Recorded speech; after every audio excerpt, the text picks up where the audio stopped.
성경의 5대 제사 혹시 들어보셨나요? 번제가 있고 소제가 있고 화목제가 있고 속죄제가 있고 속건제가 있고, 제가 조금 더 얘기하면 졸기 시작할 거고, 사실은 우리에게 별로 관심은 없지만 하나님 앞에 제사를 지내는 5가지 방법이 있습니다. 그 중에 번제, 일반적으로 잘 알려진 번제는 성막에 가면 번제단이 있고 거기에 하나님 앞에 드릴 제물, 양이나 염소로, 그것도 순놈으로 좋은 것들로 구별해서 제사를 지내는 그 제주는, 경배자는 그 짐승의 머리에 손을 얹고 안수해서 자신의 죄를 다 전가시키고, 내가 죽어야 되지만 내가 죽을 수 없으니까 이 짐승을 잡아 하나님께 드리면서 내 죄를 사해달라고 죄를 전가하고 기도를 하고, 그리고 그 짐승의 목을 따고 배를 가르고 각을 뜨고 내장을 고르고 그것을 다 태워서 하나님 앞에 제사를 지내는 것을 번제라고 그럽니다. 그러면 그 경배자는 그 짐승을 가지고 와서 제사장에게 맡겨놓고 안수하네, 잡네, 내장을 쏟네, 그러지 않습니다. 본인이 직접 머리에 손을 얹고 안수를 하고, 본인이 목을 따고, 본인이 배를 가르고 내장을 쏟고, 제사장은 그것을 지도 감독할 뿐입니다. 다시 말하면 하나님 앞에 예배는 나를 드리는 것입니다. 예배를 보는 것이 아니고, 예배를 지켜보는 것이 아니고, 나를 하나님 앞에 드리는 것이 번제의 정신인 것입니다. 소제는 짐승이 아닌 곡식으로 고운 가루로 하나님 앞에 제물을 올려드리는 제사를 일컫고, 화목제는 번제를 드릴 때 그 위에, 그 번제는 모든 것을 살라서 하나님께 영광을 돌리지만 화목제는 기름을 태워 하나님께 영광 돌리고 고기는 나누고 교제하는 데 쓰기도 했습니다. 속죄제와 속건제는 자신이 죄가 있고 허물이 있을 때의 회개의 방식으로 예배를 드리는데, 특별히 속건제는 성물에 대해서 죄를 범했을 때에 드려지는 제사 중에 하나였습니다.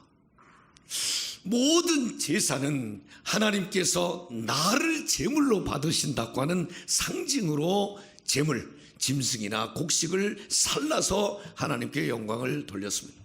이렇게 5가지 제사의 방식이 있었고, 성경에는 너희는 1년에 3번 감사의 절기를, 내 앞에 나와서 절기를 지켜라 그랬는데, 오늘 본문에 보니까 무교절, 애굽에서 나온 것을 기념하는, 우리가 유월절이라고 그러죠. 그날부터 한 주간 동안 무교절로 우리나라와 민족을 해방시켜 주신 것을 감사해서 제단을 쌓고 축제를 즐기는 무교절이 있고, 그로부터 50일쯤 지나서 첫 곡식을 수확해서 하나님 앞에 첫 번 감사 예배를 드리는 것이 77절 혹은 맥주절 혹은 조실절, 이렇게 불려지고 있고, 가을에 모든 농사를 거두어서 하나님 앞에 감사의 예배를 드리는 것을 수장절, 초막절, 우리가 지금 가을에 하는 것은 미국의 추수감사절을 받아들여서 추수감사절, 이렇게 이름 붙여서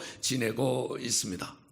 오늘은 그 절기 가운데 2번째, 이거 어떻게 보면 하나님께서는 봄에, 여기 아비월이라고 그랬는데 아마 우리 달력으로 보면 3, 4월경이 맞는 것 같습니다. 4월경이 맞는 것 같습니다.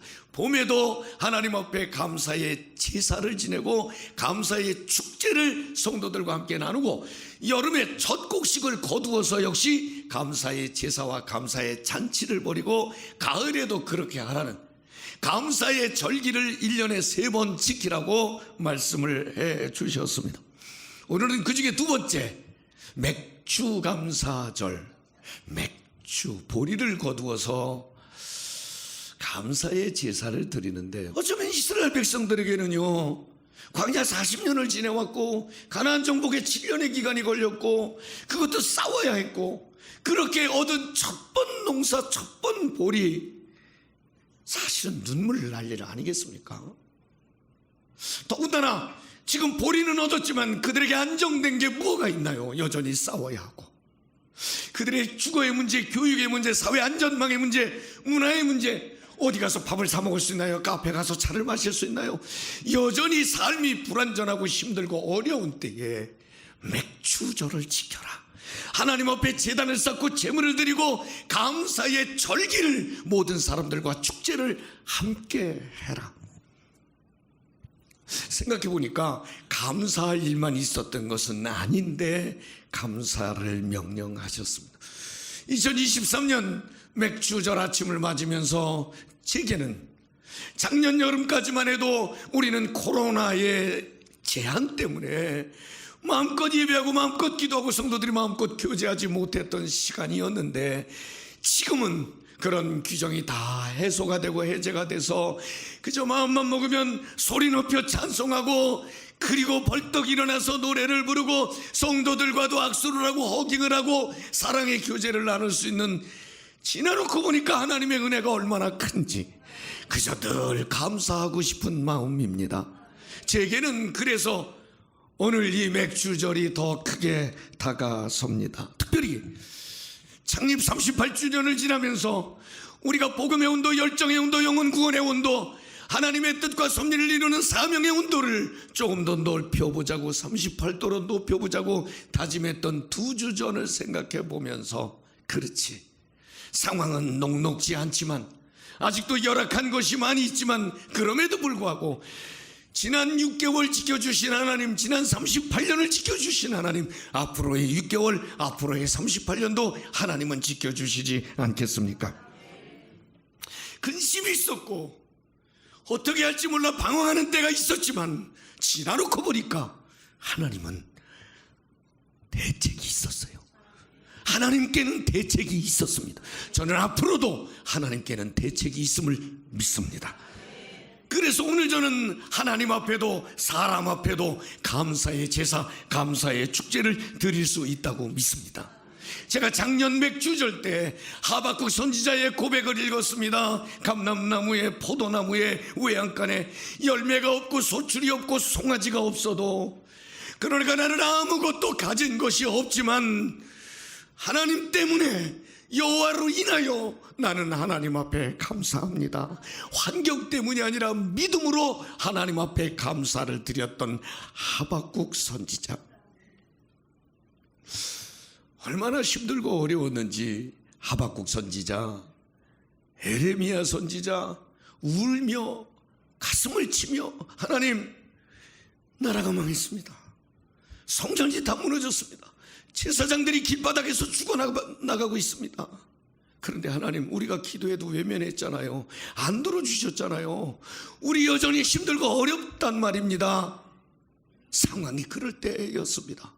그런데 그럼에도 불구하고 지난 금요일날 우리가 에레미야서를 함께 나누면서 하나님께서는 너희를 향한 나의 생각을 내가 아나니 재앙이 아니고 평안이니라.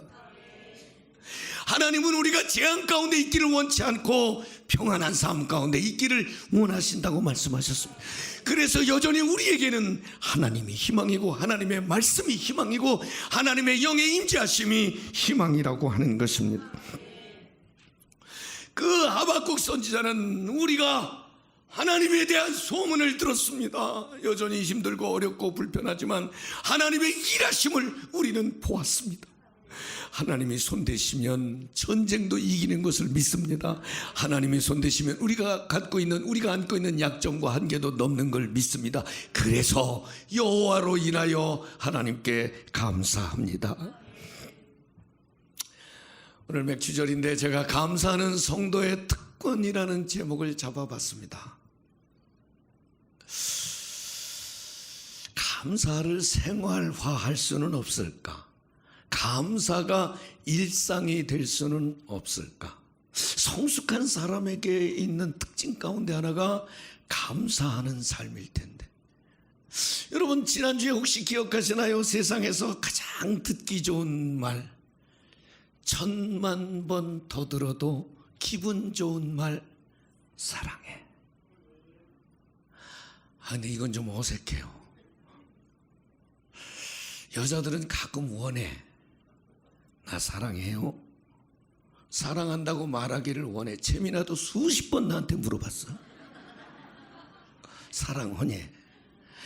그런데 그걸 어떻게 말로 해? 나는 말로 하면 막 덩어리부터 간지러워가지고 그걸 뭘 물어 이 사람아. 그러면 그걸 꼭 들어야 된대. 그래서 요새 그렇게 물어보면 딴 놈한테 가서 들어내가. 참 어색해요. 사랑해.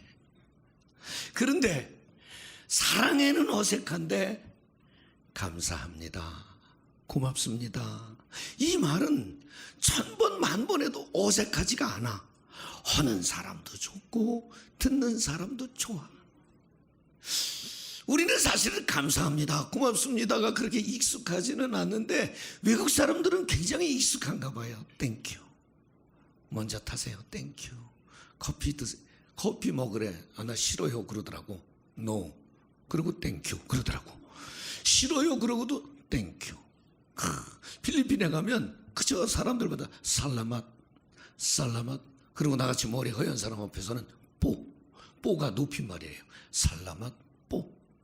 일본 사람들도 사람 보기만 하면, 지나가기만 하면 아리가또 고자이마스 뭐 이렇게 전부 감사합니다, 고맙습니다, 이 말은 아주 듣는 사람도 하는 사람도 아주 익숙하고 편안해요. 불쾌하지. 사랑해, 이건 좀 어색해. 그리고 좀 부담스러울 때도 있어요. 그냥 지금 옆에 있는 사람이 사랑한다고 그래봐. 이거 좀 부담스러울 수도 있. 나는 우리 집사람이 그러면 무서워. 왜냐면 저 여자가 뭐가 갖고 싶은 게 있나, 혹시 뭐 어디 시장이라도 가자고 그럴래나 무서워. 그런데 감사합니다, 고맙습니다, 이것은 1000만 번 더 들어도 사실은 기분이 좋은데 익숙할 수 없을까? 여러분, 습관이 되고 일상화되려면 계속 반복해야 되잖아요. 때로는 훈련도 좀 필요하잖아요. 그저 늘 감사합니다, 생각이 그렇고 감사합니다, 고백이 그렇고 표현이 그렇고 그래야 되잖아요. 여러분, 집에서 특별히 교회에서는요, 이렇게 저 같은 목사 중에서도 제가 담임 목사 아닙니까? 일장 목사 아닙니까? 제가 늘 감사합니다, 감사합니다 그러면 우리 부목사님들이나 전도사님들이나 성도들도 늘 기분이 좋을 것 같아. 늘 감사합니다, 지각해서 감사합니다, 땡땡이 쳐서 감사합니다, 담임 목사보다 휴가도 먼저 가서 감사합니다, 여의치 않죠. 여의치 않죠.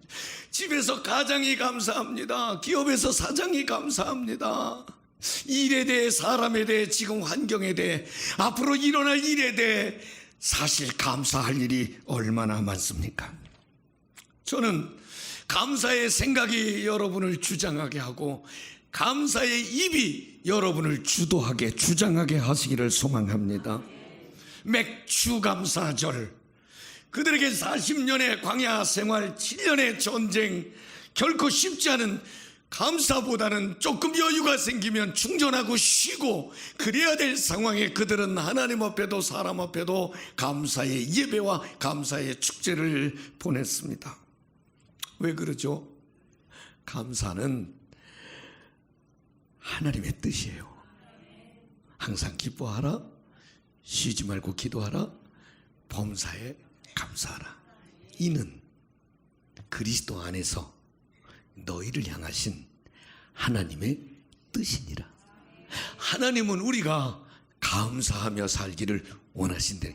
감사하며 사는 것이 하나님을 기쁘시게, 하나님의 뜻을 위하는 삶이라면 마땅히 해야 하는 것이 옳지 않겠습니까? 성경에 감사에 관한 말씀이 190개 정도, 이건 제가 시험본 건 아니고 성경을 연구하는 사람들은 이런 구절도 몇 개나 되나 다 찾아놓고 그러잖아요. 그럼 자료에 다 올려놓고 그러는데 180개의 감사의 말씀이 있다고 그래요. 그런데 누가 감사하냐는 거죠. 왜 감사하냐는 거죠. 어떻게 감사하냐는 거죠. 누가 감사하면 죄에서 구원받은 사람들이, 하나님의 은혜와 사랑을 받은 사람들, 그러니까 성도들이, 하나님의 백성들이 감사하고, 두 번째는 어려움을 겪다가 극복한 사람, 힘겹고 어려운 상황에서 해소되고 해결된 사람들이 감사했다고 하는 것입니다. 자, 그렇다면 우리 성도들은 마땅히 감사하는 삶을 살 수 있지 않습니까? 제가 오늘 감사하는 성도의 특권이라고 그랬는데 우리 구원받았잖아요. 죄사함 받았잖아요. 어려움에서 도움받은 기도의 응답도 우리는 있잖아요. 그렇다면 우리는 얼마든지 감사할 수 있는 거 아니겠습니까? 오늘 특별히 여러분에게 권고합니다. 하나님의 은혜와 하나님의 사랑에 감사하시기를 바랍니다. 백성들이 곡식을 얻어서 감사했죠. 그렇죠. 곡식 품종도 좋아야 되고 부지런해야 되고 열심을 대야 되고 뭐 농부가 얼마나 많은 수고를 합니까? 그러나 여러분, 농부의 수고만으로 열매가 만들어지는 건 아니잖아요. 햇빛은 누가 준단 말입니까? 바람은 누가 준단 말입니까? 비는 누가 내린단 말입니까? 곡식이 생겨나는데 가장 중요하고 가장 가치 있는 것은 하나님께서 그것도 다 무상으로 제공해 주시는 거 아니겠습니까? 그런 의미에서 하나님의 은혜와 사랑에 감사하는 여러분 되시기를 소망합니다. 오늘 아침에 일부 예배를 마치고 우리 김성택 권사님이 일찍 7시쯤 오셔서 한참을 기도하시고 눈물로 기도하시고 예배를 마치고 나서도 기도하시고 아내 생각이 나서 얼마 전에 소천하신 아내 생각이 나서 그래서 예배 후에 권사님을 붙잡고 한참 기도를 해드리고 권사님, 김창순 권사님 천국에서 사랑하는 남편 위해서 기도하고 계실 텐데요. 가족을 위해서 기도하고 계실 텐데요. 권사님 힘내시기를 원하실 거예요. 그리고 위로해드리고 기도해드리고 그리고 이제 가셨어요. 가까이 하고 싶고 오래 하고 싶고. 그런데 사람의 생명이 내 마음대로 안 되잖아요. 생명보험 든다고 오래 사나요? 아니에요. 생명은 하나님께서 줬고 하나님께서 보내주셔서 왔고 하나님께서 부르시면 누구도 저항할 방법이 없어요. 순종할 수밖에 없잖아요. 생명의 주인은 하나님이시니까. 아니, 생명은 그만두고 건강도 밥 잘 먹으면 건강하죠. 맞아요. 약 잘 먹으면 건강하죠. 맞아요. 좋은 의술을 만나고 운동을 잘하고 건강을 유지할 수 있어요. 언제까지요? 건강도 내 육체도 하나님이 지켜주셔야 온전한 거 아니겠습니까? 성경엔 재물을 얻는 능력도 하나님이 주셨다고 그랬습니다. 돈을 버는 것도 내 재주만이 아니라 하나님이 하셔야 하는 거 아니겠습니까? 자녀를 키워봤잖아요. 좋은 학교도 보내보고 좋은 대학 보내고 과외도 시켜보고 다 했지만 그렇다고 자녀들이 부모가 원하는 대로 살아가는 것도 아닙니다. 역시 자녀들의 오늘과 내일도 그들의 복된 삶도 하나님이 이끌어 주셔야 되는 거 아니겠습니까? 그렇기 때문에 주신 은혜를 생각하고 주실 은혜를 기대하며 하나님 앞에 감사하는 여러분 되시기를 소망합니다. 오늘은 하나님 감사합니다. 이 고백이 저에게도 여러분에게도 진정성의 고백이 되기를 소망합니다. 제가 이 맥주절 설교를 준비하면서 가만히 생각해 보니까 제게는요, 우리 성도들이 얼마나 감사한지, 이렇게 와서 예배 드리는 성도들이 얼마나 감사한지, 저와 함께 예배하는 저의 아내와 딸들이 얼마나 감사한지, 같이 나와 더불어 있는 사람들이 그렇게 고맙게 그렇게 느껴지더라고요. 특별히 오늘의 김승용은 김승용 혼자가 아니고 누군가가 응원하고 기도하고 협력하고 함께 했기 때문에, 곁에 있었기 때문에 여기까지 왔는데 다 귀하게 보이더라고요. 여러분에게도 그래서 이 마음을 나누고 싶었습니다.